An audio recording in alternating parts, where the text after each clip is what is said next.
Halo sahabatku.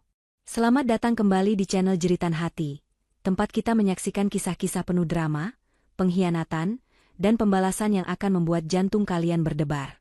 Sebelum kita mulai masuk ke dalam cerita terbaru yang pasti menguras emosi ini, pastikan tombol like sudah biru ya. Jangan lupa subscribe agar kalian tidak ketinggalan setiap babak yang akan membuat kita semua penasaran.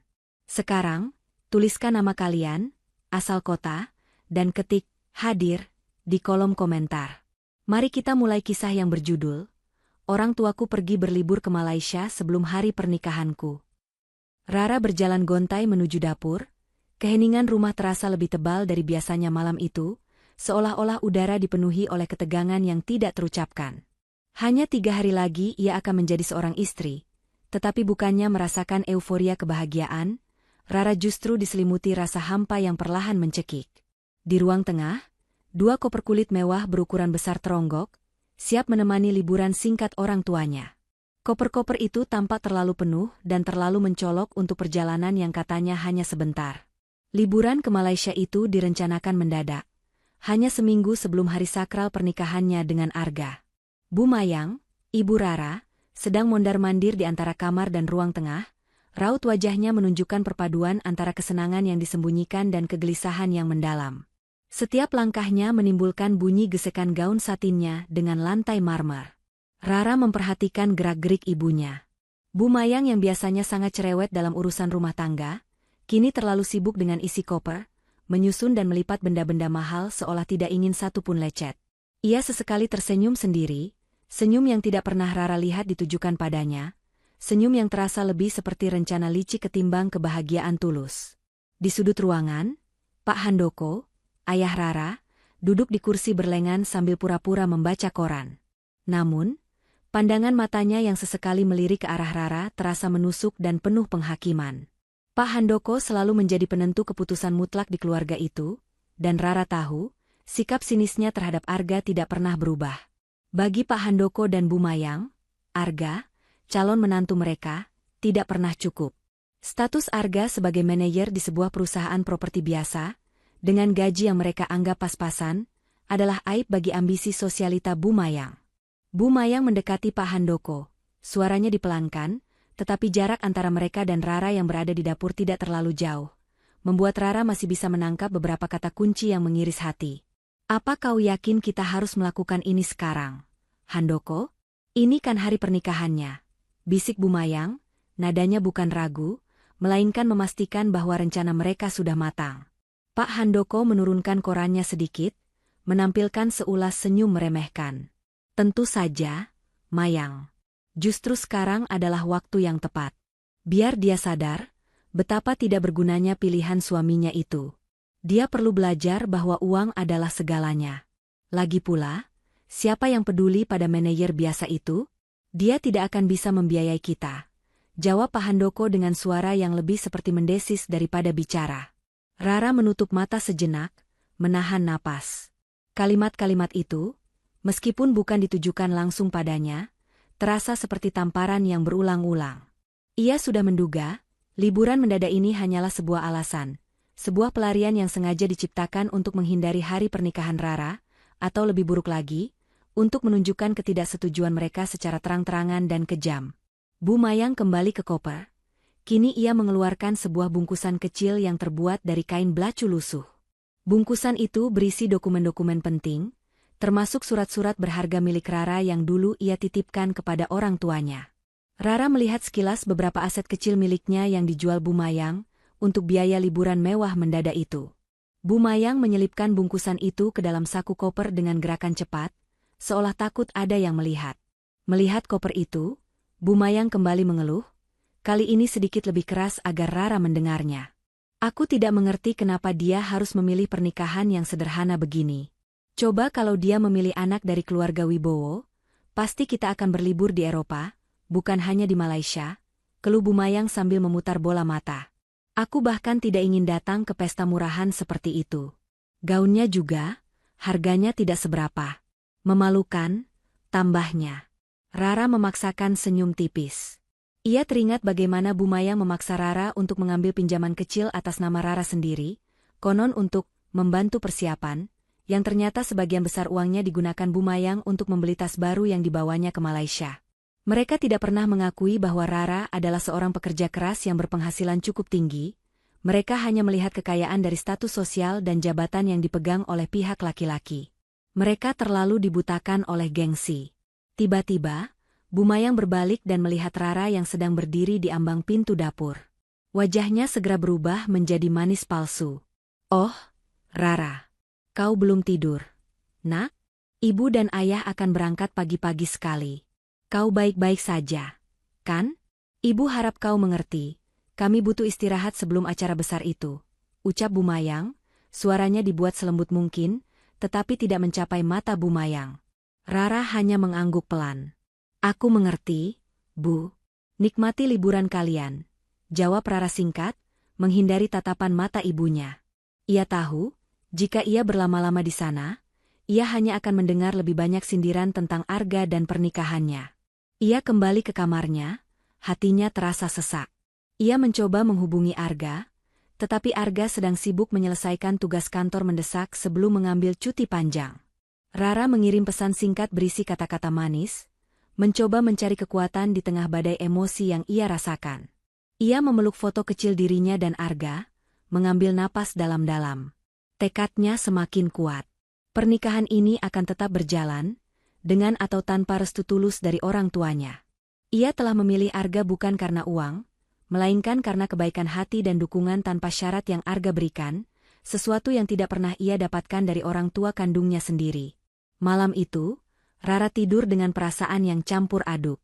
Di satu sisi, ia merasa lega karena orang tuanya akan pergi, setidaknya untuk sementara ia terbebas dari cibiran mereka. Di sisi lain, ia merasakan firasat buruk yang tajam, seolah ada bom waktu yang sedang dihitung mundur. Ia tidak tahu bahwa rencana keji yang lebih besar sudah menunggunya di pagi hari, sebuah pengkhianatan yang jauh lebih menyakitkan daripada sekadar kepergian mereka. Ia memejamkan mata, berharap pagi akan membawa kejutan yang lebih baik, tetapi takdir punya jalan lain untuk mengajarkan Rara arti kekuatan sejati. Fajar belum sepenuhnya menyingsing ketika suara gemuruh koper diseret dari lantai atas membangunkan Rara. Ia mendengar Bu Mayang berteriak kecil kepada Pak Handoko agar tidak menimbulkan suara, seolah-olah mereka sedang melakukan misi rahasia, bukan hanya pergi berlibur. Rara memaksakan diri untuk bangun dan berjalan ke jendela kamarnya. Ia melihat mobil sewaan mewah yang menjemput orang tuanya sudah menunggu di depan rumah. Bu Mayang keluar dengan kacamata hitam besar dan syal sutra yang menutupi lehernya. Ia tampak seperti seorang ratu yang sedang melarikan diri dari istananya sendiri. Pak Handoko mengikutinya, mengunci pintu depan dengan tergesa-gesa, lalu mereka masuk ke mobil tanpa menoleh ke belakang sekalipun. Tidak ada pelukan perpisahan, tidak ada kata-kata manis, hanya kepergian yang terburu-buru dan penuh rahasia. Rara berdiri di balik jendela, menyaksikan mobil itu menjauh hingga hilang di tikungan jalan. Air matanya tidak menetes, ia sudah terlalu lelah untuk menangis. Ia hanya merasakan sebuah kekosongan yang dingin. Orang tuanya pergi tepat sebelum hari terpenting dalam hidupnya, pergi membawa sisa uangnya, dan meninggalkan Rara sendiri untuk menghadapi hari-hari persiapan terakhir. Ia berbalik, hendak kembali ke tempat tidurnya, tetapi pandangannya tertuju pada sesuatu di lantai depan. Sebuah kotak kardus coklat besar tergeletak di depan pintu kamarnya. Kardus itu terlihat asing. Tidak ada label pengiriman atau nama pengirim. Rara mengerutkan dahi, hatinya mulai berdebar kencang. Kotak itu tidak ada di sana sebelum ia tidur. Pasti kotak itu ditinggalkan oleh Bu Mayang atau Pak Handoko saat mereka tergesa-gesa meninggalkan rumah. Dengan langkah ragu, Rara mendekati kotak itu. Ia membungkuk. Tangannya gemetar saat menyentuh kardus yang terasa berat dan kaku. Ia membuka penutup kardus itu dengan perlahan. Begitu penutupnya terbuka, bau asap yang tajam dan menyengat langsung menusuk hidungnya. Rara tertegun, matanya terbelalak lebar, memandang isi kotak itu dengan ketidakpercayaan yang membekukan. Di dalam kotak itu, terlipat rapi, adalah gaun pengantinnya. Gaun yang ia pesan khusus, gaun yang seharusnya ia kenakan 3 hari lagi. Gaun itu tidak utuh. Bagian rok tulenya robek parah, dan di bagian dada, ada bekas gosong besar yang menghitam, seolah-olah api telah melahapnya dengan ganas. Kain satin yang tersisa sudah hangus dan kaku. Gaun impian Rara, kini hanyalah seonggok sampah yang berbau kematian. Di atas puing-puing gaun itu, ada selembar kertas putih yang dilipat rapi. Rara mengambil kertas itu dengan tangan gemetar. Ia membukanya, dan tulisan tangan yang ia kenal, tulisan tangan ibunya, terpampang jelas di sana. Kertas itu hanya berisi satu kalimat pendek, tetapi memiliki daya ledak yang dahsyat. Mari kita lihat bagaimana kau bisa menikah. Tubuh Rara seketika membeku.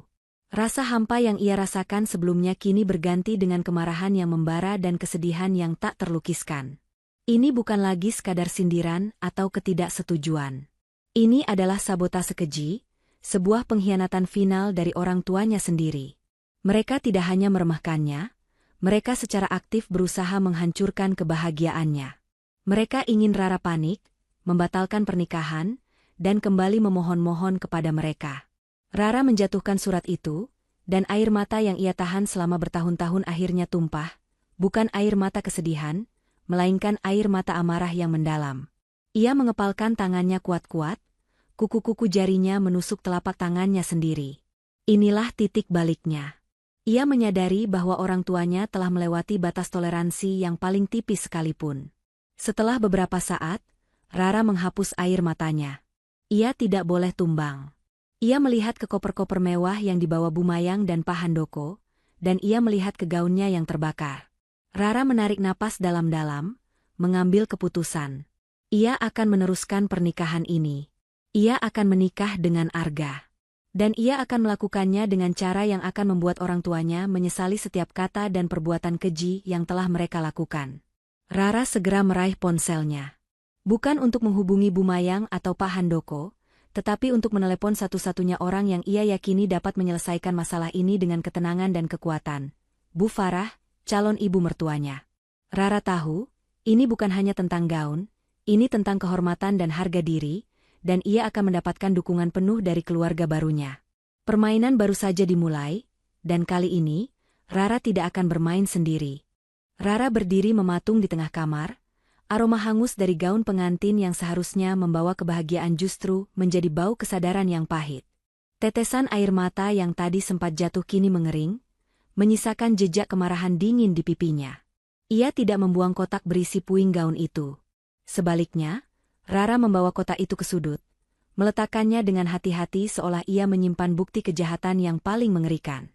Kertas dengan kalimat kejam dari orang tuanya, "Mari kita lihat bagaimana kau bisa menikah." Digenggamnya erat-erat, menjadi mantra pemicu semangat perlawanan. Ponsel di tangannya terasa dingin. Rara menarik napas dalam-dalam.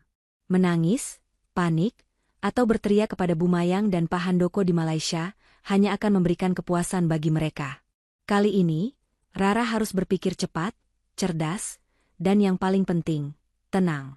Ia tahu, satu-satunya orang yang bisa ia percayai dan yang memiliki solusi nyata, bukan sekadar dukungan emosional kosong, adalah calon ibu mertuanya. Rara menekan nomor Bu Farah. Biasanya, ia akan merasa sedikit sungkan menghubungi calon mertuanya sepagi ini, tetapi situasinya kini darurat. Panggilan itu dijawab hampir seketika. Rara langsung menceritakan seluruh kejadian tanpa melebih-lebihkan atau mengurangi satu kata pun. Kepergian mendadak, kotak yang ditinggalkan, bau asap, gaun yang hangus, dan surat ancaman itu. Rara berusaha keras menjaga suaranya tetap stabil, tetapi getaran dalam nadanya tidak bisa ia sembunyikan sepenuhnya. Bu Farah mendengarkan seluruh cerita Rara dengan saksama dan tanpa interupsi. Di seberang telepon, terdengar keheningan singkat, keheningan yang Rara kira adalah kebingungan atau bahkan kepanikan. Namun, saat Bu Farah berbicara lagi, suaranya justru memancarkan ketenangan mutlak, sebuah aura wibawa yang menenangkan jiwa Rara yang sedang bergolak. Jangan khawatir, sayang. Jangan pernah berpikir untuk membatalkan pernikahan ini, kata Bu Farah dengan nada lembut namun tegas. Tindakan mereka tidak hanya kejam, tapi juga penghinaan. Ini bukan lagi urusan gaun, tapi ini adalah urusan harga diri keluarga kita. Mereka belum mengenal siapa kami. Kata-kata Bu Farah itu terasa seperti selimut hangat yang membungkus Rara, sekaligus suntikan energi yang mengubah kesedihan menjadi tekad baja. Rara menyadari betapa beruntungnya ia akan segera bergabung dengan keluarga ini, keluarga yang memprioritaskan perasaan dan martabat, bukan sekadar harta. Bu Farah lantas meminta Rara untuk tidak memberitahu Arga terlebih dahulu. Arga sedang dalam tekanan besar menyelesaikan proyek pentingnya sebelum cuti, dan Bu Farah ingin menjaga fokus putranya. Malam ini, kau dan Arga datang ke rumah kami. Kita akan bicara dengan ayah Danu dan Arga. Kita akan merancang sebuah kejutan yang setimpal, perintah Bu Farah. Malam harinya, Rara dan Arga tiba di kediaman Bu Farah dan Pak Danu. Rara baru menceritakan masalah gaun yang terbakar itu kepada Arga dalam perjalanan. Reaksi Arga adalah campuran antara amarah yang tertahan dan kesedihan mendalam atas perbuatan orang tua Rara. Arga memeluk Rara erat-erat, berjanji bahwa ia akan melindungi Rara dari rasa sakit apapun. Saat di rumah mewah namun hangat itu, Bu Farah menyambut mereka dengan senyum yang menenangkan. Ruang keluarga yang luas itu kini menjadi ruang rapat strategi. Di sana sudah duduk Pak Danu, sosok pria parubaya yang tenang dan berwibawa, pendiri dan pemimpin Farah Danu Group. Pak Danu mendengarkan cerita Rara sambil memegang tangan Arga, tatapannya penuh kasih sayang kepada calon menantunya itu. Tindakan bapak dan ibu Mayang itu tidak bisa dimaafkan, Nak Rara. Mereka merusak bukan hanya gaun, tapi juga harapan dan hari bahagiamu, ujar Pak Danu, suaranya berat namun lembut. Mereka meremehkan menantu mereka, dan secara tidak langsung, meremehkan keluarga kami. Itu sebuah kesalahan besar. Mereka tidak tahu, di dunia ini, kehormatan jauh lebih mahal daripada uang liburan mereka. Pak Danu kemudian membuka laptopnya. Ia menunjukkan pada Rara dan Arga sebuah peta digital besar yang dipenuhi titik-titik lokasi penting. Pak Danu menjelaskan bahwa Farah Danu Group bukan hanya perusahaan properti besar, melainkan kerajaan bisnis multisektor yang memiliki pengaruh besar di Asia Tenggara, termasuk Malaysia. Nak Rara, gaunmu yang terbakar itu hanya sebuah benda. Kita bisa mendapatkan yang baru dalam waktu kurang dari 48 jam, kata Bu Farah sambil membuka website sebuah rumah mode pengantin dunia yang sangat eksklusif. Aku sudah menelepon desainer utama mereka. Gaun baru, yang jauh lebih indah dan custom-made, sedang dalam proses pembuatan. Itu adalah hadiah pernikahan dari ibu dan ayah. Rara terharu hingga tidak bisa berkata-kata. Ini adalah kebaikan dan kekuatan sejati. Keluarga ini tidak hanya kaya. Mereka menggunakan kekayaan dan pengaruh mereka untuk melindungi orang yang mereka cintai. Kini, fokus beralih ke rencana balasan yang cerdas dan elegan. Bu Farah mengusulkan bahwa Rara harus melakukan dua hal penting. Pertama, pernikahan akan tetap berjalan sesuai rencana, bahkan harus lebih megah dan sempurna. Ini untuk menunjukkan kepada semua orang bahwa ancaman Bu Mayang dan Pak Handoko sama sekali tidak mempan. Bahkan sebaliknya, membuat Rara semakin didukung oleh keluarga besarnya. Kedua, dan ini adalah bagian terpenting, Rara harus secara halus, tetapi pasti, mengungkapkan identitas asli keluarga Arga kepada orang tuanya. Bukan melalui telepon atau pesan, melainkan melalui sarana yang paling dicintai Bu Mayang dan Pak Handoko, media sosial dan jaringan sosialita mereka. Pak Danu setuju. Kita akan biarkan mereka menikmati liburan mereka dulu. Kita akan berikan waktu bagi mereka untuk panik dan bertanya-tanya mengapa pernikahanmu tetap berjalan. Setelah itu, Rara, unggah sebuah foto yang akan membuat mereka berdua merangkak pulang dalam kepanikan total. Mereka lalu membahas detail foto apa yang akan diunggah. Bu Farah menyarankan, foto itu harus menunjukkan keintiman, kebahagiaan, dan sedikit petunjuk tentang kekayaan dan status mereka, tanpa terlihat pamer. Sebuah foto Rara bersama Bu Farah dan Pak Danu, di sebuah lokasi yang hanya bisa dikenali oleh kalangan atas, dengan caption yang menyoroti rasa syukur atas keluarga baru yang luar biasa. Rara tersenyum. Rencana ini sempurna. Ini adalah pembalasan yang bersih, tanpa perlu berteriak atau berdebat. Hanya fakta yang akan berbicara. Fakta bahwa mereka telah membuang kesempatan emas dan memilih untuk menghancurkan, bukan mendukung. 3 hari berikutnya, Rara menjalani persiapan pernikahan dengan ketenangan yang luar biasa. Setiap kali ia merasa sedih memikirkan gaunnya yang terbakar, ia teringat wajah Bu Farah dan Pak Danu yang penuh kasih. Ia mengurus semua detail kecil, sementara Bu Farah mengurus semua hal besar dan mahal dengan sangat rahasia. Sementara itu, di Malaysia, Bu Mayang dan Pak Handoko menjalani liburan mereka. Setiap jam, Bu Mayang akan memeriksa ponselnya, menunggu kabar buruk dari Rara. Ia membayangkan Rara panik menelepon, menangis, memohon maaf, dan mengemis uang untuk gaun pengantin baru. Tetapi telepon itu tidak pernah berdering. Yang ada hanyalah pesan balasan singkat dari Rara yang mengatakan ia sedang sibuk. Kenapa anak itu tidak menelepon? Apa dia sudah gila? Bagaimana dia akan menikah tanpa gaun pengantin? Bu Mayang bertanya kepada Pak Handoko dengan nada kesal dan cemas. Pak Handoko mencoba menenangkan istrinya. Dia pasti sedang mencari pinjaman. Biarkan saja. Biar dia merasakan kesulitan. Itu harga atas pilihan suaminya yang tidak berguna itu. Mereka menghabiskan uang liburan dengan boros, membeli barang-barang branded di pusat perbelanjaan ternama, semua dibayar dari uang hasil menjual aset kecil Rara yang mereka kuasai. Mereka memamerkan foto-foto di media sosial, berharap Rara melihat dan semakin menderita. Mereka yakin, kehancuran Rara sudah di depan mata. Namun, di Jakarta, di balik pintu tertutup rumah megah keluarga Danu, sebuah gaun pengantin baru yang dirancang eksklusif sedang dalam tahap penyelesaian. Gaun itu tidak hanya mewah, tetapi juga memiliki desain yang unik dan tak tertandingi. Arga, yang kini tahu keseluruhan cerita, semakin mencintai Rara karena ketenangannya. Ia tahu, Rara bukan hanya calon istri, melainkan mitra hidup yang cerdas dan kuat. 2 hari sebelum pernikahan, Rara menerima paket misterius dari kurir. Di dalamnya, gaun pengantin barunya. Gaun itu memancarkan aura kemewahan dan keindahan yang jauh melampaui gaun yang terbakar itu. Gaun itu adalah simbol. Dari kehancuran, Rara bangkit dengan sesuatu yang jauh lebih baik, didukung oleh cinta sejati dan keluarga baru yang luar biasa. Malam itu, Rara kembali menghubungi Bu Farah. Rara sudah siap. Waktunya untuk langkah strategis pertama, unggahan foto. Rara dan Bu Farah mengambil foto bersama di taman belakang rumah Bu Farah, di samping kolam renang yang airnya memantulkan cahaya lampu gantung kristal. Di kejauhan, tampak siluet Pak Danu dan Arga sedang berbincang santai. Rara memilih foto terbaik.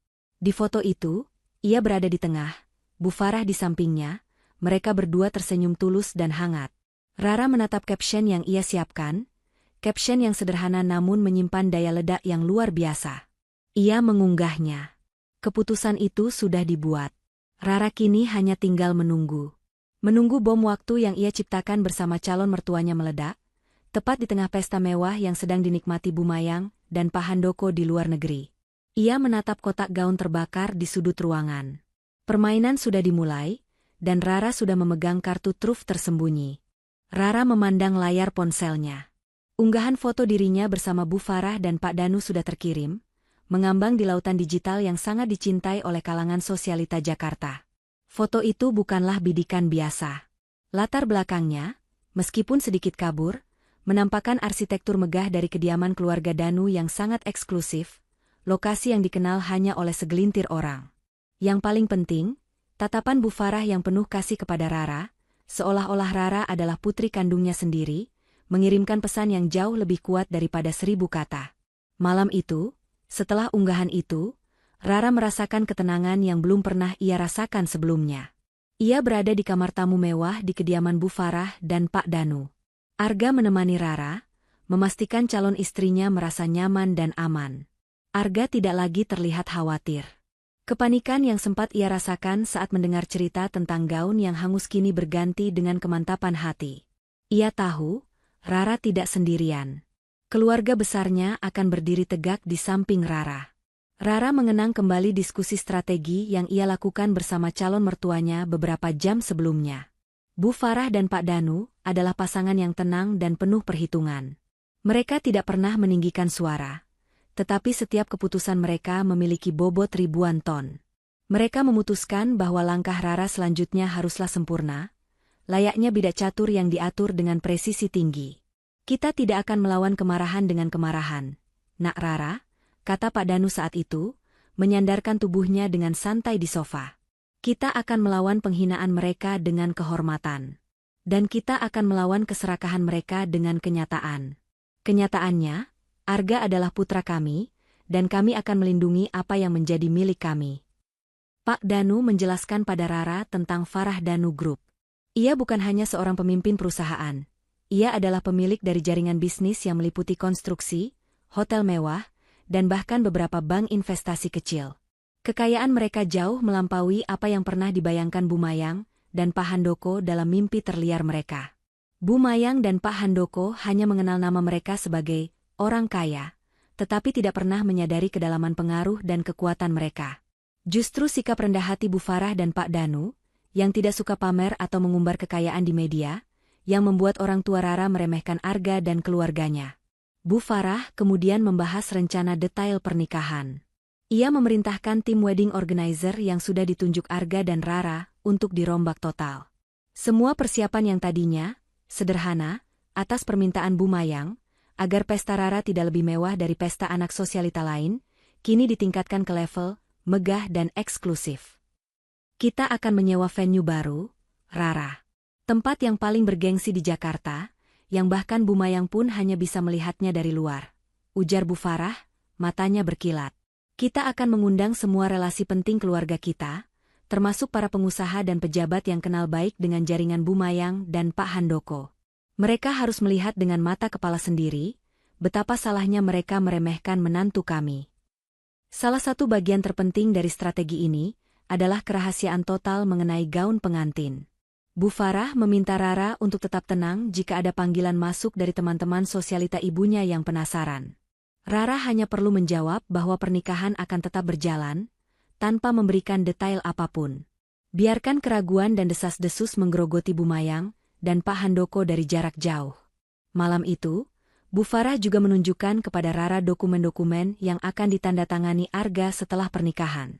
Itu adalah sebuah hadiah pernikahan yang luar biasa, berupa saham minoritas di salah satu anak perusahaan Farah Danu Group atas nama Rara, memastikan Rara memiliki kemandirian finansial penuh di masa depan. Bu Farah melakukan ini untuk membuktikan kepada Rara bahwa mereka tidak hanya mendukung secara moral, tetapi juga menjamin masa depan Rara, sebuah jaminan yang jauh lebih nyata daripada janji-janji kosong orang tua kandungnya. Rara menyadari, orang tuanya menginginkan kehancurannya. Keluarga Arga justru menawarkan sebuah istana perlindungan. Kontras ini sangat menyakitkan, namun sekaligus membebaskan. Keesokan harinya, Rara memulai hari dengan tekad baru. Ia tidak lagi melihat dirinya sebagai korban. Ia adalah bagian dari sebuah kekuatan yang tidak main-main. Ia pergi ke butik eksklusif yang ditunjuk Bu Farah untuk melakukan fitting gaun pengantin barunya. Gaun itu, dibuat oleh desainer ternama yang didatangkan khusus dari Paris, adalah sebuah mahakarya. Gaun itu terbuat dari sutra terbaik, dihiasi sulaman kristal, memancarkan aura elegan yang tak terlukiskan. Gaun yang terbakar itu seketika terlupakan. Saat Rara mencoba gaun itu, ia melihat bayangan dirinya di cermin. Bukan lagi Rara yang lemah dan selalu tunduk pada intimidasi orang tuanya, melainkan seorang wanita yang berwibawa, calon istri dari putra keluarga terpandang. Ia mengambil foto selfie di cermin, tetapi tidak mengunggahnya. Foto ini akan menjadi kartu asnya yang terakhir. Sementara Rara menikmati proses persiapan yang mendadak mewah ini, di Malaysia, gejolak mulai terjadi. Unggahan foto Rara telah menyebar cepat di lingkaran sosialita Jakarta. Bu Mayang dan Pak Handoko, yang sedang makan malam mewah di sebuah restoran, mulai menerima pesan-pesan aneh. Awalnya, pesan itu berupa pujian sinis. Wah, Rara akhirnya bisa mengambil hati calon mertuanya ya. Calon mertuanya baik sekali mau berfoto dengan Rara yang lugu itu. Namun, pesan itu segera berubah menjadi nada panik dan terkejut. Seorang teman lama Bu Mayang, yang tahu persis seberapa besar pengaruh Farah Danu Group, mengirim pesan suara yang isinya penuh kecemasan. Mayang, kamu gila, ya? Itu kan Bu Farah dan Pak Danu. Kamu liburan dan meninggalkan Rara sendiri, dan kamu merusak gaunnya? Kamu tidak tahu siapa mereka? Mereka yang punya setengah bisnis perhotelan di Jakarta. Jika kamu tidak datang ke pernikahan itu, kamu bisa dikeluarkan dari semua acara sosialita. Lebih parah lagi, Pak Danu bisa membuat bisnis kecil Handoko bangkrut hanya dengan sekali telepon. Suara teman Bu Mayang itu terdengar histeris. Bu Mayang yang sedang menyantap hidangan lobster mewahnya, seketika kehilangan selera. Ia menjatuhkan garpunya. Tangannya gemetar saat ia memutar ulang pesan suara itu berulang kali, mencoba mencerna fakta yang baru saja menamparnya. Mereka belum mengenal mertua Rara. Itulah kata kunci yang menghantamnya. Selama ini, mereka hanya tahu bahwa keluarga Arga cukup berada. Mereka meremehkan karena Arga bekerja sebagai manajer, mengira itu adalah batasan maksimal kemampuan keluarga itu. Mereka tidak tahu bahwa Arga adalah satu-satunya putra yang memilih untuk bekerja di level menengah di salah satu perusahaan ayahnya, bukan karena ia tidak mampu, tetapi karena ia ingin membangun karir dari bawah, sebuah prinsip hidup yang dipegang teguh oleh Pak Danu. Bu Mayang segera menunjukkan pesan itu kepada Pak Handoko. Pak Handoko yang awalnya santai, membaca nama Farah Danu Group di pesan teks itu, dan matanya langsung terbelalak lebar. Keringat dingin mulai membanjiri pelipisnya. Mereka berdua sering mendengar nama Farah Danu Group dalam pertemuan bisnis, nama yang selalu diucapkan dengan penuh hormat dan ketakutan. Mereka bahkan pernah mencoba menjalin kerjasama dengan perusahaan itu, tetapi selalu ditolak di tingkat manajer kecil. Kini, putri mereka, Rara, akan menikah dengan pewaris tunggalnya. Dan mereka justru memilih untuk pergi berlibur, menjual aset putrinya, dan yang paling kejam, menghanguskan gaun pengantinnya. Tindakan mereka tidak hanya memalukan, tetapi bisa dianggap sebagai penghinaan terbuka terhadap calon besan mereka. Bu Mayang segera menelepon Rara. Panggilan itu masuk, tetapi Rara tidak mengangkatnya. Rara membiarkan telepon itu berdering, menyaksikan namanya muncul di layar, sambil tersenyum tipis. Ia tahu, rasa panik sudah mulai menggerogoti Bu Mayang. Bu Mayang mengirim pesan beruntun. Isinya campuran antara kemarahan, kepura-puraan manis, dan ketakutan. Rara, sayang, kenapa tidak angkat telepon? Ibu mendengar kabar baik. Nak, benarkah kau sudah akrab dengan Ibu Farah? Ibu sangat bangga padamu. Kami akan segera pulang. Liburan ini harus dibatalkan.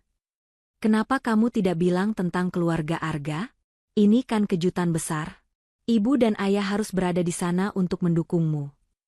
Rara membalasnya dengan sangat singkat. Terima kasih, Bu. Nikmati liburan kalian. Jawaban Rara yang dingin dan singkat itu, bukannya menenangkan, justru meningkatkan kepanikan Bu Mayang dan Pak Handoko. Mereka tahu, Rara sudah tahu. Dan yang lebih buruk, Rara tidak mau memaafkan. Di mata mereka, Rara yang diam dan dingin jauh lebih menakutkan daripada Rara yang menangis dan histeris. Mereka menyadari, mereka tidak lagi memegang kendali atas putri mereka. Mereka telah kehilangan segalanya, dan mereka baru menyadarinya di tengah gemerlap lampu restoran mewah di negeri orang. Bu Mayang menatap pantulan dirinya di cermin kamar hotel mewah di Kuala Lumpur. Ia mengenakan gaun sutra mahal yang baru saja ia beli dari uang hasil menjual aset kecil milik Rara. Di sampingnya, Pak Handoko sedang menyesap kopi dengan wajah yang masih tegang. Seharusnya, ini adalah puncak dari kepuasan. Mereka telah berhasil melarikan diri dari pernikahan yang mereka anggap memalukan, dan yang lebih penting, mereka telah memberikan pelajaran pahit kepada Rara lewat gaun yang hangus. Mereka berharap Rara kini sedang menangis terseduh-seduh, panik, dan memohon-mohon. Namun, yang terjadi justru sebaliknya. Ponsel Bu Mayang terasa panas di tangannya, bukan karena pesan permintaan maaf dari Rara, melainkan karena rentetan pesan dari para sosialita Jakarta yang mengirimkan screenshot unggahan Rara bersama Bu Farah dan Pak Danu. Kenapa kamu tidak bilang Rara menikah dengan keluarga Danu? Kamu sengaja merahasiakannya agar kami tidak datang? Tanya seorang teman Bu Mayang melalui pesan singkat. Mayang, ini gila. Rara sepertinya akan menjadi menantu kesayangan. Kenapa kamu malah liburan saat putrimu mendapatkan keberuntungan sebesar ini? Tulis yang lain. Bu Mayang mencoba menenangkan dirinya. Mereka pasti hanya dilebih-lebihkan. Mereka hanya tahu nama, tidak tahu detail. Ujarnya kepada Pak Handoko, tetapi suaranya terdengar goyah. Pak Handoko berdiri dan berjalan mondar-mandir di karpet beludru tebal. Masalahnya, Mayang, unggahan Rara itu terlalu tenang. Tidak ada tanda-tanda kepanikan sama sekali. Justru dia terlihat sangat bahagia dan didukung. Dan foto itu jelas diambil di manor pribadi keluarga Danu di Menteng. Hanya tamu-tamu sangat eksklusif yang bisa masuk ke sana. Mendengar kata Menteng, wajah Bu Mayang semakin pias. Ia tahu manor itu. Mereka pernah mencoba masuk acara amal di sana beberapa tahun lalu, tetapi diusir secara halus oleh keamanan yang sangat ketat. Kesadaran bahwa Rara, putri yang selalu mereka anggap bodoh dan polos, kini bisa berdiri santai di halaman rumah itu sebagai bagian dari keluarga, menghantam kesombongan mereka. Bu Mayang mencoba menelepon Rara lagi, tetapi Rara tetap tidak mengangkat. Ia mengirim pesan yang lebih mendesak, mengklaim bahwa ia dan Pak Handoko harus segera pulang karena urusan bisnis penting, sama sekali tidak menyebutkan pernikahan Rara.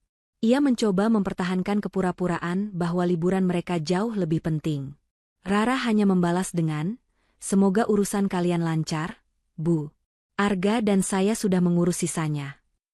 Jawaban Rara itu sungguh menghancurkan.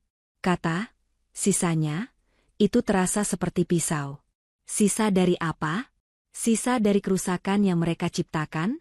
Atau sisa dari persiapan yang mereka tinggalkan? Rara seolah memberitahu mereka bahwa tanpa kehadiran mereka, segalanya justru berjalan lebih baik dan lancar. Keesokan harinya, Bu Mayang dan Pak Handoko memutuskan untuk mengalihkan pikiran mereka. Mereka pergi ke pusat perbelanjaan terbesar di sana, berbelanja tas tangan dan jam tangan mewah, mencoba meyakinkan diri bahwa mereka masih bahagia dan berkuasa. Pak Handoko membelikan Bu Mayang sebuah kalung berlian kecil, berharap kilau berlian itu bisa menutupi kekhawatiran yang mulai merayapi hati mereka. Saat sedang makan siang di sebuah restoran fine dining di dalam mall, Bu Mayang membuka ponselnya lagi. Kali ini, bukan pesan dari teman sosialita, melainkan sebuah berita dari portal online bisnis terkemuka di Jakarta.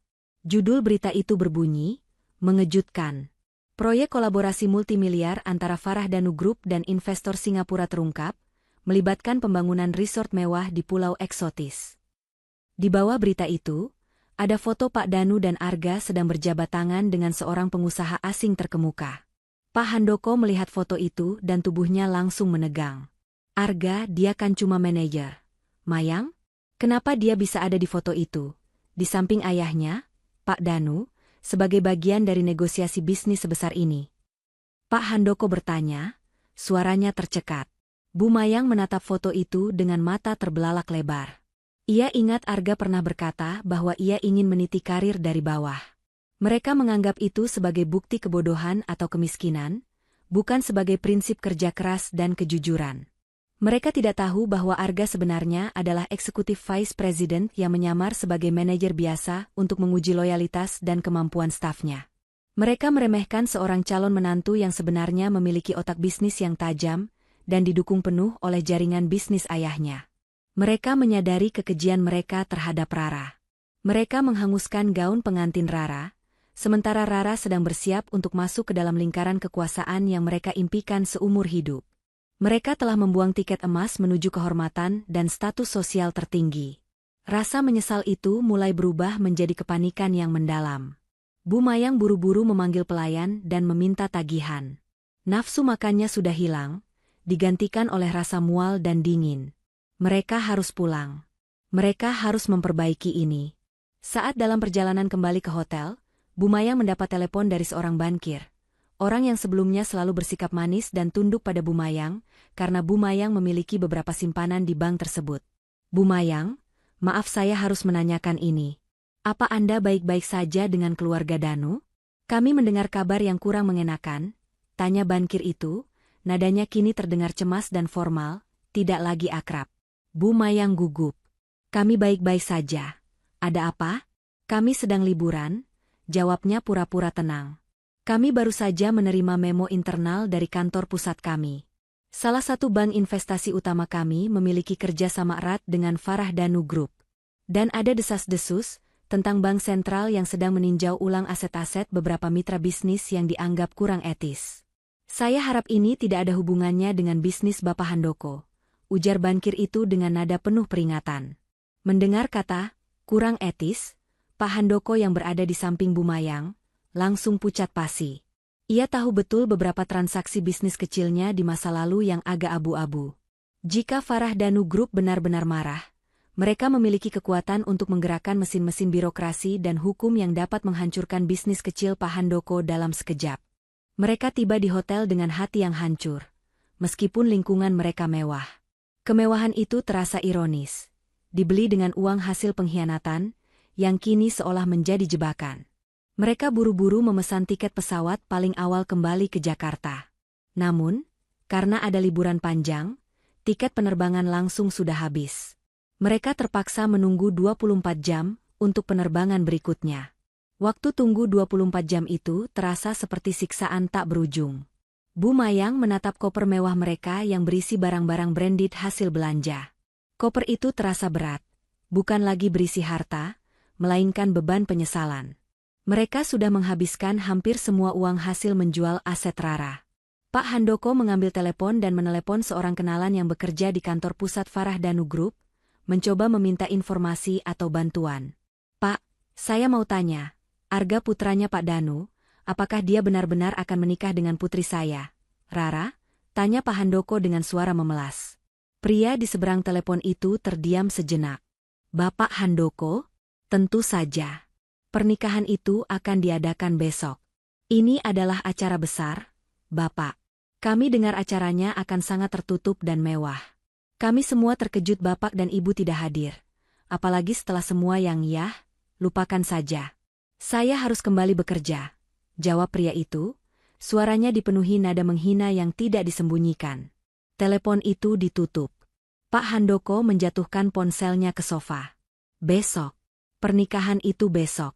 Dan mereka terjebak di Malaysia, tidak bisa hadir, dan tidak bisa memperbaiki gaun pengantin yang mereka hanguskan. Mereka telah menampar wajah Rara di hadapan semua orang. Dan kini, tamparan itu berbalik ke wajah mereka sendiri dengan kekuatan 100 kali lipat. Mereka menyadari betapa bodohnya mereka. Mereka telah mengorbankan kehormatan, masa depan, dan hubungan dengan putri mereka demi liburan singkat yang kini terasa seperti neraka. Bu Mayang mulai menangis.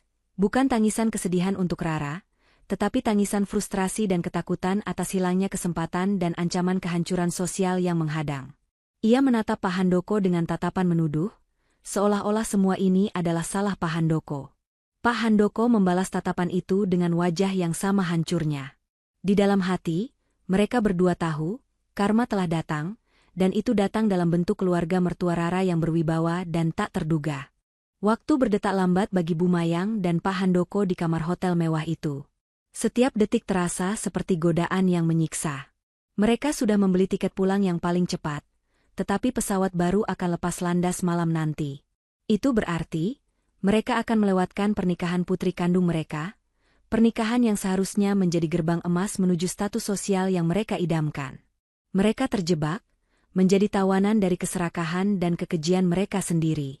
Ponsel Bu Mayang menjadi sumber siksaan utama mereka. Pesan-pesan dari Jakarta terus berdatangan, bukan lagi berupa kabar angin, melainkan laporan langsung dari medan perang sosialita.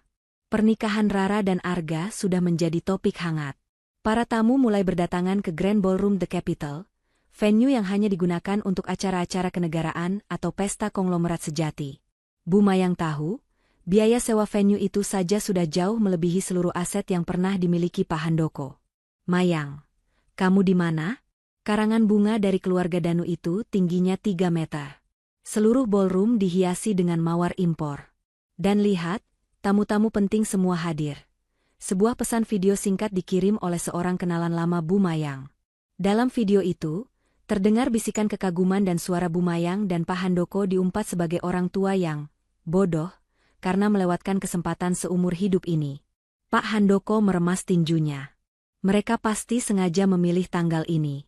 Mereka tahu kita sudah terlanjur memesan tiket liburan. Geramnya, mencari kambing hitam atas kebodohan mereka sendiri. Padahal, tanggal pernikahan sudah ditetapkan jauh sebelumnya, dan mereka sendirilah yang merencanakan liburan sabotase itu. Bu Mayang tidak menangis lagi, air matanya sudah kering. Yang tersisa hanyalah rasa mual yang luar biasa dan mata merah karena kurang tidur. Ia mencoba menelepon Rara untuk kesekian kalinya, tetapi ponsel Rara sudah dimatikan. Ia mencoba menelepon Arga, tetapi yang menjawab adalah sekretaris profesional dengan suara dingin yang mengatakan, Tuan Arga sedang menikmati hari terpentingnya. Anda bisa meninggalkan pesan, tapi mungkin akan dibalas minggu depan. Rasa malu, takut, dan penyesalan yang pahit kini menyatu. Mereka menyadari, penghinaan yang mereka lakukan terhadap gaun Rara tidak hanya gagal, tetapi justru memicu reaksi balik yang luar biasa. Gaun yang mereka hanguskan digantikan oleh gaun desainer ternama dunia, dan pernikahan yang mereka remehkan kini menjadi acara sosial paling eksklusif tahun itu. Tepat saat matahari terbenam di balik cakrawala Kuala Lumpur, menandakan puncak acara di Jakarta, sebuah notifikasi baru muncul di ponsel Bu Mayang. Notifikasi itu berasal dari Rara. Rara baru saja mengunggah 2 foto ke Instagramnya. Foto pertama, Rara dan Arga berdiri di pelaminan. Rara mengenakan gaun pengantinnya yang baru, gaun putih gading yang mengalir indah, berkilauan di bawah cahaya lampu kristal ballroom. Arga menatapnya dengan cinta yang tulus. Rara tersenyum bahagia, senyum yang murni dan tanpa kepalsuan, senyum yang tidak pernah Bu Mayang lihat ditujukan kepada orang tuanya. Foto kedua, ini adalah bidikan yang mematikan. Foto candid saat upacara pemberkatan. Rara sedang mencium tangan Bu Farah. Bu Farah memegang wajah Rara dengan kedua tangan, mata Bu Farah berkaca-kaca haru, penuh kebanggaan dan kasih sayang. Di latar belakang, Pak Danu tersenyum lebar ke arah Rara, ekspresinya dipenuhi kehangatan kebapakan yang tulus. Di bawah foto kedua itu, Rara menuliskan caption sederhana, namun memiliki daya ledak yang luar biasa. Terima kasih untuk ibu dan ayah mertuaku, Bu Farah dan Pak Danu, yang telah mengajarkan padaku bahwa keluarga sejati adalah tempat di mana cinta dan dukungan diberikan tanpa syarat. Aku tidak pernah merasa seutuhnya seperti ini sebelumnya. Mulai hari ini, aku adalah putri kalian. Hari pernikahan ini, yang kalian rancang dengan cinta, adalah kado terbaik yang pernah aku terima. Membaca kata-kata itu, Bu Mayang menjerit tertahan. Itu bukan jeritan kekaguman, melainkan jeritan penyesalan yang menusuk tulang. Kata, putri kalian, dan, tanpa syarat, adalah tamparan keras di wajahnya. Itu adalah pengakuan Rara bahwa ia telah menemukan keluarga yang sesungguhnya, meninggalkan orang tua kandungnya yang egois. Pak Handoko yang melihat foto itu dari balik bahu Bu Mayang, terhuyung mundur. Ia baru menyadari bahwa ancaman bisnis dari bankir itu bukanlah omong kosong. Rara, putri mereka, kini secara resmi menjadi bagian dari Farah Danu Group. Jika mereka mencoba mencari muka pada Rara, mereka akan dihadapkan pada kebencian Rara. Jika mereka berbuat ulah, mereka akan dihadapkan pada murka Pak Danu. Bu Mayang segera menelepon beberapa teman sosialitanya, mencoba memancing informasi. Aku sangat bahagia untuk Rara. Aku tidak bisa datang karena ada urusan penting di sini. Bagaimana acaranya? Tanya Bu Mayang, suaranya dibuat ceria yang dipaksakan. Acaranya? Luar biasa, Mayang. Paling mewah tahun ini, jawab temannya dingin. Kau tahu, tadi saat Bu Farah memberikan sambutan, dia menceritakan sedikit kisah mengharukan. Dia bilang, ada pihak yang mencoba menghancurkan hari Rara, bahkan merusak gaunnya. Tapi dia bilang, mereka tidak peduli, karena mereka sudah menyiapkan gaun yang jauh lebih baik, dan mereka akan selalu melindungi Rara. Semua orang di sini tahu siapa pihak yang dia maksud. Sayang sekali kamu tidak ada di sana. Oh ya, Arga dan Rara baru saja berangkat ke bandara. Mereka akan bulan madu di Maladewa. Private jet keluarga Danu sudah menunggu mereka. Tutup temannya, lalu telepon dimatikan. Bu Mayang menjatuhkan ponselnya ke lantai. Private jet. Maladewa. Perlindungan total dari keluarga Danu. Mereka tidak hanya gagal menghancurkan pernikahan Rara, mereka justru telah menjadi katalisator yang mendorong Rara masuk lebih dalam ke dalam pelukan keluarga konglomerat itu. Pak Handoko duduk di tepi ranjang, wajahnya semerah tomat. Semua rencananya, semua ambisinya, kini hancur berkeping-keping. Mereka mengira Rara adalah pion yang bisa mereka gerakan. Ternyata, Rara adalah ratu yang baru dinobatkan di kerajaan yang mereka anggap tidak penting. Mereka berdua terdiam. Suara di kamar itu hanya diisi oleh suara pendingin ruangan dan detak jantung mereka yang kacau. Liburan mewah yang seharusnya menjadi kemenangan mereka, kini menjadi penjara penyesalan. Setiap barang branded yang mereka beli terasa seperti besi panas di tangan mereka. Uang hasil menjual aset Rara telah habis. Mereka tidak hanya kehilangan Rara, mereka juga kehilangan kehormatan di mata publik, dan yang paling parah, mereka telah membuat musuh dari keluarga yang sangat berkuasa. Bu Mayang tiba-tiba teringat.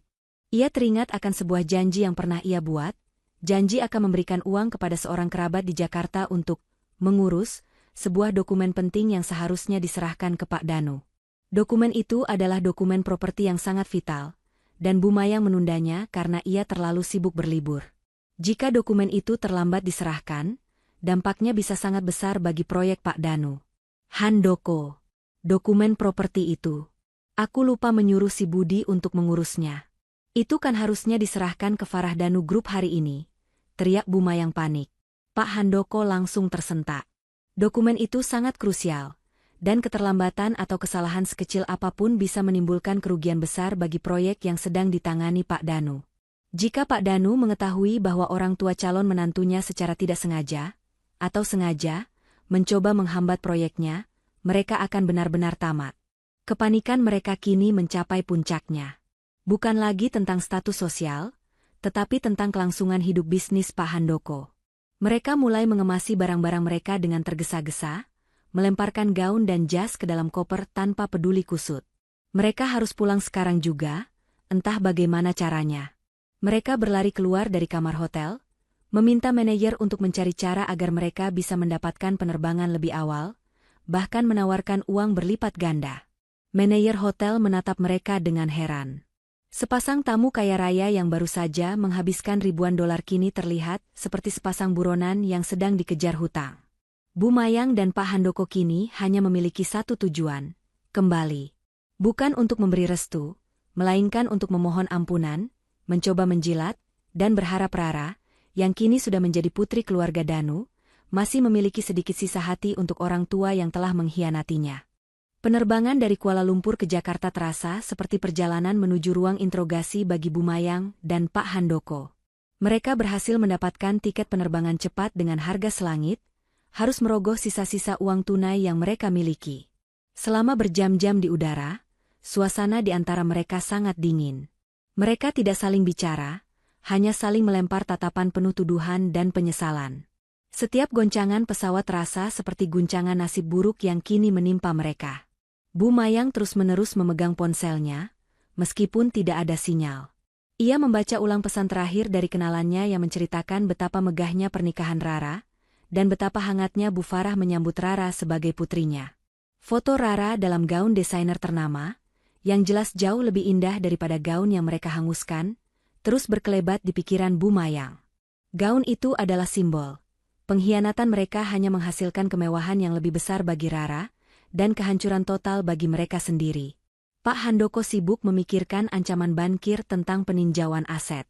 Jika Farah Danu Group benar-benar menggerakkan jaringan mereka, bisnis kecilnya, yang selama ini ia gunakan untuk menopang gaya hidup mewah Bu Mayang, bisa runtuh dalam hitungan hari.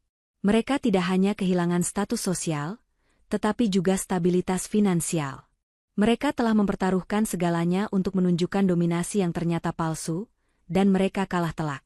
Kenapa kau tidak pernah memberitahuku bahwa keluarga Danu itu sekuat itu, Handoko? Desis Bu Mayang akhirnya, memecah keheningan di dalam kabin kelas 1 yang sepi. Aku juga tidak tahu sedalam itu, Mayang. Mereka terlalu sederhana. Arga hanya seorang manajer, bagaimana aku bisa menduga dia adalah pewaris satu-satunya? Balas Pak Handoko, suaranya parau. Sederhana katamu? Itu namanya cerdik. Mereka menguji kita, Handoko. Mereka melihat bagaimana kita memperlakukan Rara, dan kita gagal total. Kita merusak gaunnya. Merusak hari pernikahannya. Sekarang, bagaimana kita akan meminta maaf? Bu Mayang nyaris histeris, air mata mulai menggenang di matanya lagi, kali ini campuran antara rasa malu dan ketakutan. Mereka berdua mulai menyusun rencana. Rencana itu tidak didasari oleh ketulusan, melainkan oleh perhitungan licik. Mereka harus bersikap sangat menyesal, merangkul Rara, memuji Arga, dan yang paling penting, menjilat Bu Farah dan Pak Danu. Mereka harus berpura-pura bahwa liburan mereka adalah sebuah kesalahan fatal, sebuah kesalahpahaman yang tidak disengaja. Mereka tiba di Bandara Soekarno-Hatta pada malam hari. Wajah mereka tampak kuyu, dengan lingkaran hitam di bawah mata yang menunjukkan kekalahan mereka. Koper-koper mewah yang mereka seret terasa berat, menjadi pengingat tak terelakkan akan uang yang mereka hambur-hamburkan. Mereka segera menyewa taksi menuju rumah mereka. Selama perjalanan, Bu Mayang dan Pak Handoko melihat iklan-iklan besar di pinggir jalan tol, baliho-baliho perusahaan yang merupakan bagian dari Farah Danu Group. Setiap baliho terasa seperti mata yang mengawasi, sebuah peringatan akan kekuatan yang kini menjadi lawan mereka. Ketika taksi memasuki kompleks perumahan mereka yang dulunya terasa sangat membanggakan, Bu Mayang merasakan keanehan. Rumah mereka, yang merupakan rumah termewah di blok itu, tampak gelap gulita. Tidak ada lampu yang menyala. Rara dan Arga pasti sedang bulan madu, kata Pak Handoko, mencoba mencari penjelasan. Ya, tapi lampu luar juga tidak menyala. Apa pembantu kita sudah pulang? Bu Mayang mulai curiga. Taksi berhenti tepat di depan gerbang. Pak Handoko segera turun dan memasukkan kunci ke gembok gerbang, tetapi gembok itu tidak terbuka.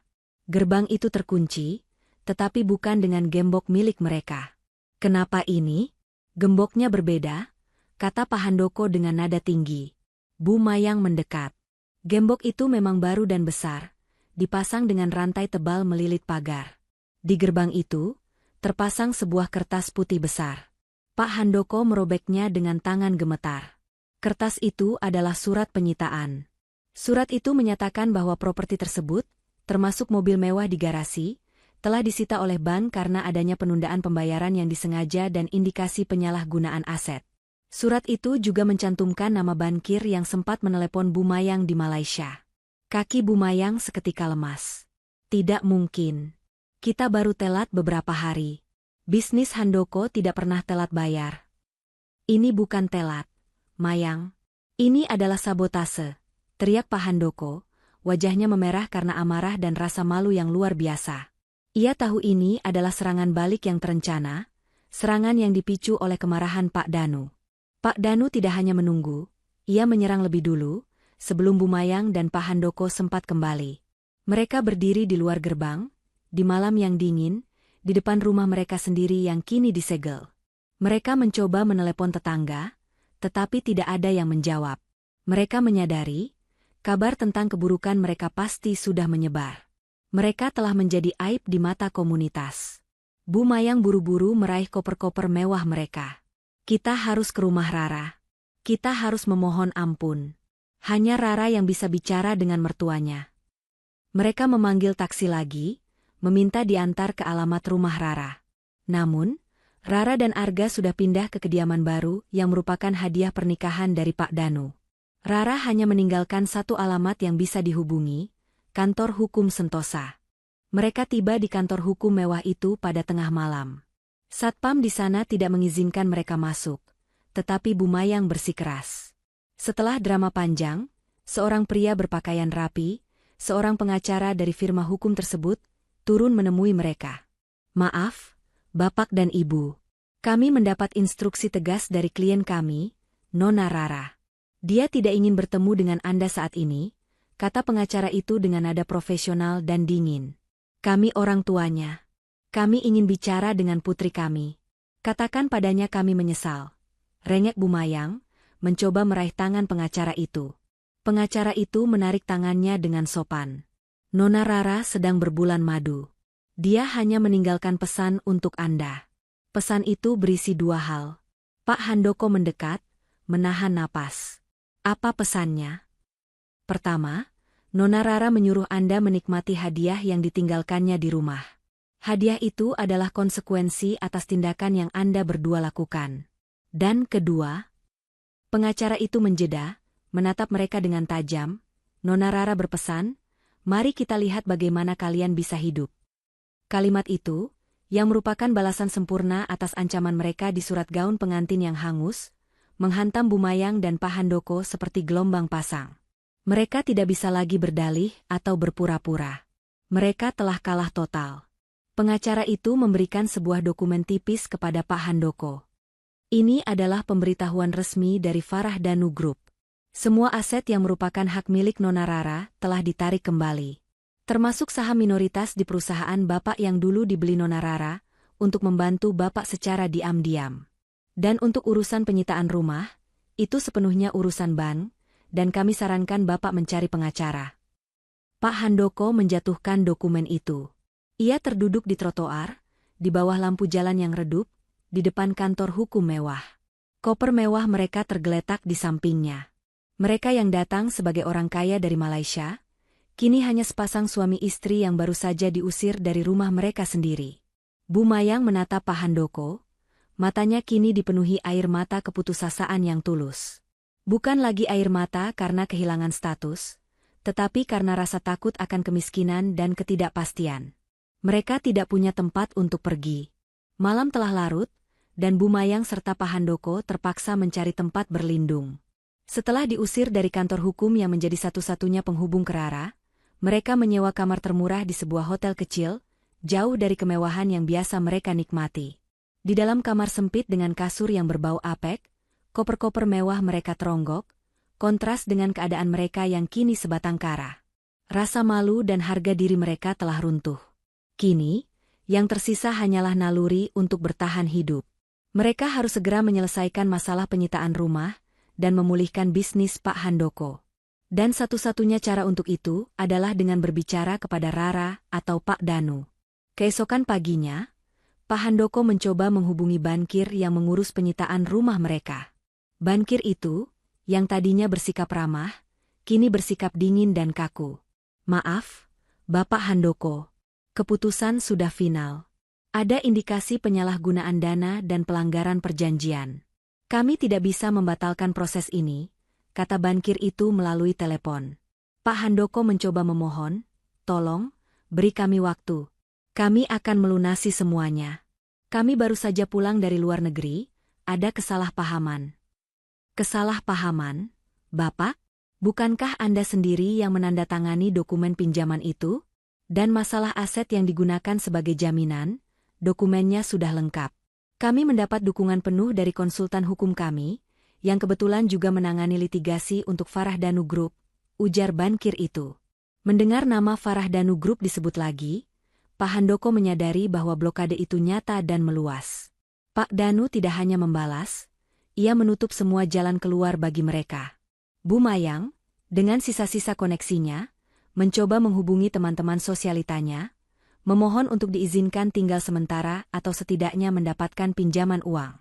Namun, setiap telepon dijawab dengan suara yang menghindar atau nada yang dingin. "Maaf, Mayang. Suamiku melarangku berhubungan denganmu. Kita semua dengar apa yang kalian lakukan pada Rara. Kau tahu, keluarga Danu itu sangat protektif," ujar salah satu teman sosialita dengan nada menjijikan. Bu Mayang merasa seperti penderita kusta sosial. Ia yang dulu diagungkan karena gaya hidupnya, kini dihindari seperti wabah. Status sosialnya, yang ia bangun dengan susah payah, hancur hanya dalam waktu 48 jam. Putus asa, Pak Handoko mencoba menarik semua sisa uang di rekening tabungannya untuk setidaknya membayar pengacara yang bagus. Ia pergi ke bank dengan wajah tertunduk. Ia menyerahkan kartu ATM dan mengisi formulir penarikan besar. Petugas bank itu melihat layar monitornya dengan ekspresi aneh. Ia memanggil kepala cabang. Setelah menunggu lama, kepala cabang mendatanginya dengan senyum minta maaf yang dingin. "Maaf, Bapak Handoko. Ada kesalahan teknis. Rekening Anda, baik pribadi maupun bisnis, kini berada di bawah pengawasan ketat. Ada dugaan dana masuk dan keluar yang tidak wajar dan tidak sesuai profil risiko Anda. Sementara penyelidikan internal bank selesai, rekening Anda dibekukan," jelas kepala cabang dengan sopan, tetapi tegas. "Dibekukan." Kata itu menusuk jantung Pak Handoko. Mereka benar-benar tidak bisa mengakses uang mereka sendiri. Mereka menyadari bahwa bank itu adalah salah satu anak perusahaan bank investasi yang bekerja sama erat dengan Farah Danu Group. Pak Danu tidak hanya menyita rumah mereka, ia memotong urat nadi finansial mereka. Pak Handoko kembali ke hotel dengan tangan hampa. Ia hanya membawa uang tunai yang tersisa di dompetnya, yang tidak cukup untuk membayar biaya menginap mereka selama lebih dari 2 hari. "Bagaimana, Handoko? Ada kabar baik?" tanya Bu Mayang dengan mata penuh harap. Pak Handoko menggeleng pelan, wajahnya tampak 20 tahun lebih tua. "Semua dibekukan, Mayang. Mereka memblokade kita. Kita tidak bisa menarik uang, kita tidak bisa menyewa pengacara, kita tidak bisa berbuat apa-apa." Bu Mayang ambruk di kasur.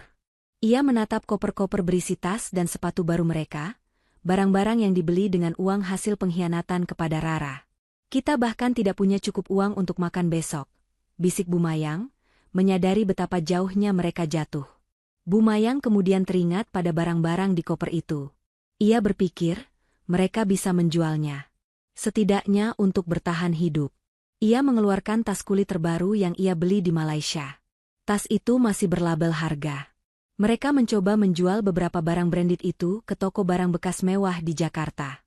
Namun, di sana, mereka bertemu dengan kekejaman yang lain. Pemilik toko, yang juga bagian dari komunitas sosialita Jakarta, menolak membeli barang-barang mereka. "Maaf, Bu Mayang. Saya tidak bisa membeli ini dari Anda. Semua orang tahu Anda sedang diasingkan. Jika saya membeli barang dari Anda, saya bisa mendapat masalah dengan Bu Farah," kata pemilik toko itu terus terang. Bu Mayang dan Pak Handoko diusir dari toko itu. Mereka berjalan di jalanan Jakarta dengan pakaian yang sama selama 2 hari, menyeret koper-koper mahal yang kini terasa seperti beban yang memalukan. Mereka benar-benar terisolasi. Tidak ada teman, tidak ada uang, tidak ada rumah, dan tidak ada jalan keluar.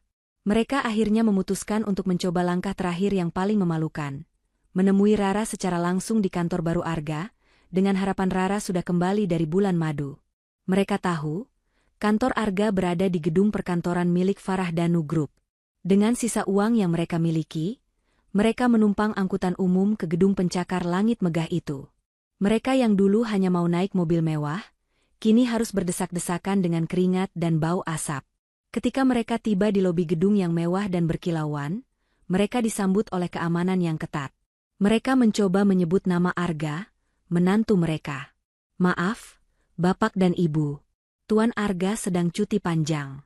Dan sesuai instruksi, nama Anda berdua ada di daftar hitam pengunjung. Anda tidak diizinkan masuk ke dalam gedung ini," kata petugas keamanan dengan hormat, tetapi tegas. Di saat itulah, Bu Mayang dan Pak Handoko menatap ke atas, ke arah jendela-jendela kantor mewah di lantai paling atas. Mereka menyadari, Rara dan Arga kini berada di puncak, dilindungi oleh dinding beton kekuasaan. Sementara mereka, orang tua kandung yang serakah, hanya bisa berdiri di luar, di balik batas garis merah yang ditarik oleh Bu Farah dan Pak Danu. Mereka telah menjadi debu yang disapu bersih dari kehidupan baru putri mereka. 2 minggu telah berlalu sejak kepulangan Bu Mayang dan Pak Handoko dari Malaysia. Selama itu, mereka hidup dalam kehinaan. Mereka terpaksa menumpang di rumah kerabat jauh yang bersikap dingin dan mengasihani. Mereka terus mencoba menghubungi Rara, tetapi semua panggilan dan pesan hanya menghasilkan keheningan.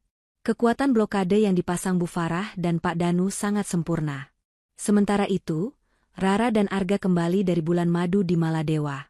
Rara, kini dipenuhi aura kebahagiaan dan percaya diri yang baru, tidak lagi terlihat seperti Rara yang selalu tunduk. Ia disambut hangat oleh Bu Farah dan Pak Danu di kediaman mewah mereka. Sebelum memulai kehidupan baru, Rara tahu ada satu urusan terakhir yang harus ia selesaikan. Rara meminta Arga untuk mengatur pertemuan, bukan di rumah baru mereka, dan bukan pula di kantor. Rara memilih sebuah kafe sederhana di pinggiran kota, tempat yang tidak mencolok, tempat yang kontras dengan kemewahan yang kini mengelilingi Rara. Arga menghubungi Pak Handoko dan memberikan waktu serta lokasi pertemuan, dengan syarat mutlak, mereka datang sendiri, dan mereka harus bersikap sopan. Bu Mayang dan Pak Handoko tiba di kafe itu dengan wajah yang terlihat jelas menua dan lelah. Mereka duduk di sudut, menunggu. Ketika Rara dan Arga datang, Bu Mayang dan Pak Handoko berdiri, tetapi bukan dengan arogansi yang biasa mereka tunjukkan. Mereka berdiri dengan kepala tertunduk, seperti terdakwa yang menunggu vonis. Rara duduk berhadapan dengan mereka, ditemani oleh Arga. Rara menatap orang tuanya dengan ekspresi tenang yang dingin, sebuah tatapan yang membuat Bu Mayang dan Pak Handoko merasa sangat kecil. Arga menggenggam tangan Rara, memberikan dukungan diam-diam. Bu Mayang segera memulai drama penyesalannya. Ia mulai menangis, memohon-mohon dan meminta maaf atas apa yang ia sebut sebagai kesalahan bodoh saat liburan. "Rara, sayang, maafkan ibu. Kami tidak bermaksud pergi, kami hanya lelah. Soal gaun itu kecelakaan.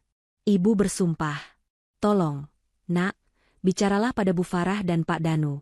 Mereka menyita semua milik kami tidak punya apa-apa lagi." Isak Bu Mayang, air matanya deras, meskipun Rara tahu itu adalah air mata keputusasaan, bukan ketulusan. Pak Handoko ikut menyahut. "Nak, kami berjanji akan berubah. Kami akan mendukungmu dan Arga sepenuhnya. Tolong, jangan biarkan ayah dan ibu menjadi gelandangan.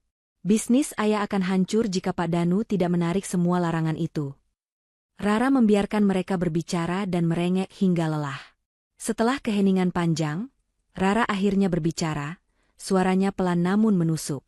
Kalian tidak menyesali perbuatan kalian, Bu. Kalian hanya menyesali akibatnya, ujar Rara.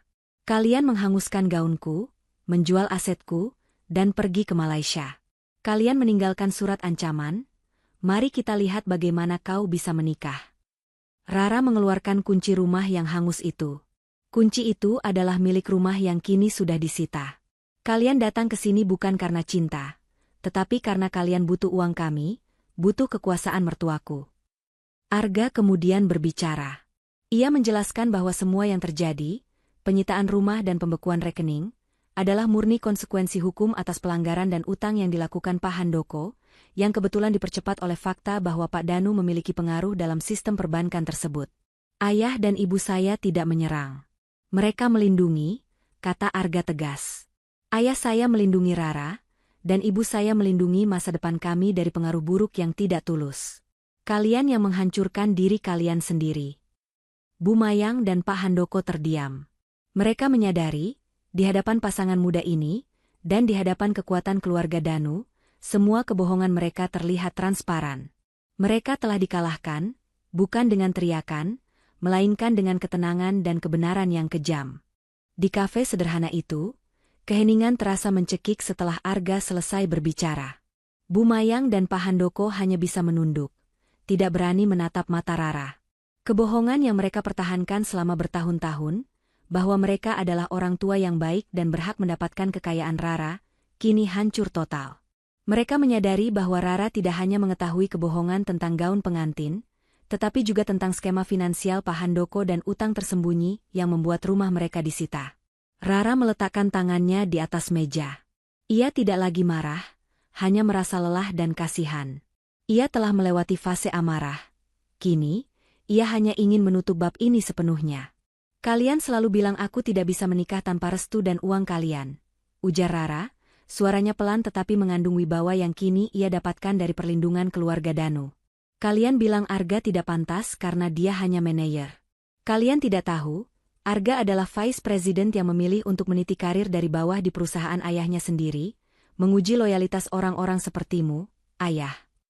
Pak Handoko terkesiap, ia menahan napas. Kenyataan bahwa ia meremehkan seorang calon menantu yang sebenarnya memiliki posisi tinggi dan prinsip etika kerja yang dihormati, menghancurkan sisa harga dirinya. Ia menyadari kebodohannya, ia terlalu fokus pada label, hingga kehilangan berlian di depan matanya. Rara melanjutkan, ia menatap Bu Mayang dengan mata yang tegas. Ibu selalu bilang ibu butuh uangku untuk menjaga status sosial ibu. Tapi, tahukah ibu, gaun pengantinku yang kalian hanguskan itu, gaun yang harganya puluhan juta, kubayar dari uang hasil penjualan saham minoritas kecil yang kuambil dari perusahaan ayahmu. Ayah? Pak Handoko mengangkat wajahnya dengan terkejut. Saham? Kamu punya saham di perusahaanku? Aku sudah lama tahu bisnis ayah tidak sehat. Ayah, jawab Rara. Aku diam-diam membeli sedikit saham untuk memastikan ada dana darurat jika kalian bangkrut. Tapi, karena kalian menyita kepercayaanku, Bu Farah dan Pak Danu memastikan semua aset yang kupunya diserahkan kembali padaku, bukan padamu. Itu sebabnya bank itu bergerak cepat. Mereka tahu, jika aset itu ada di tangan keluarga Danu, itu lebih aman. Rara membongkar semua kebohongan mereka dalam satu tarikan napas. Tentang liburan mewah yang dibiayai dari uang hasil menjual barang-barang Rara, tentang alasan kepergian mereka yang sebenarnya adalah sabotase, hingga tentang penyitaan rumah yang murni akibat kesalahan Pak Handoko yang dipercepat oleh jaringan Pak Danu. Bu Mayang menangis semakin keras. Bukan lagi sandiwara, tetapi tangisan penyesalan murni karena keserakahan telah membutakan mereka. Kami salah, Rara. Kami sangat menyesal. Beri kami kesempatan, nak. Kami janji akan jadi orang tua yang baik.